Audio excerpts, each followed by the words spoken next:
Il est primordial de reconnaître à ce stade que l'idée initiale des Israéliens et de leurs alliés reposait sur l'anticipation d'une opération efficace contre le système de défense iranien, qu'ils pensaient à peine capables de résister une semaine.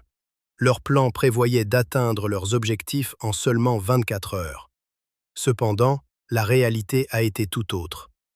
Les Iraniens ont réussi à déployer leur système de défense opérationnel en seulement 10 heures, entraînant ainsi un échec retentissant des stratégies israéliennes.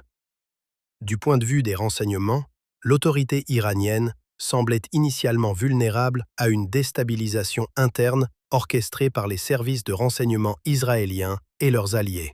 Pourtant, malgré les défis qu'ils ont rencontrés, ces services ont su tirer parti de la situation, aboutissant à des résultats notables en matière de sécurité intérieure.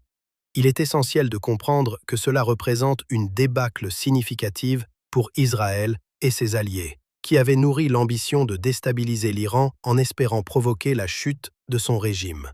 À l'inverse, tous les efforts d'Israël et de ses partenaires ne font que renforcer l'unité du régime et du peuple iranien.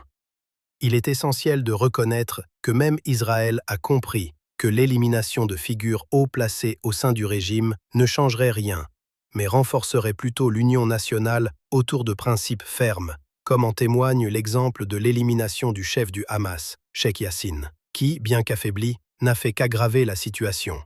La question cruciale qui se pose est de savoir si les États-Unis s'engageront militairement contre l'Iran.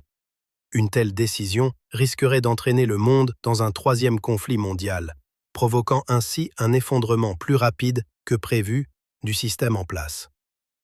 En tant que citoyen djiboutien du lac Abbé, observateur des événements mondiaux, Oumed Abdallah Abbas du rive de lac Abbé, j'exprime simplement mon analyse. Seul le temps saura apporter des réponses et validera les prévisions que nous avons formulées.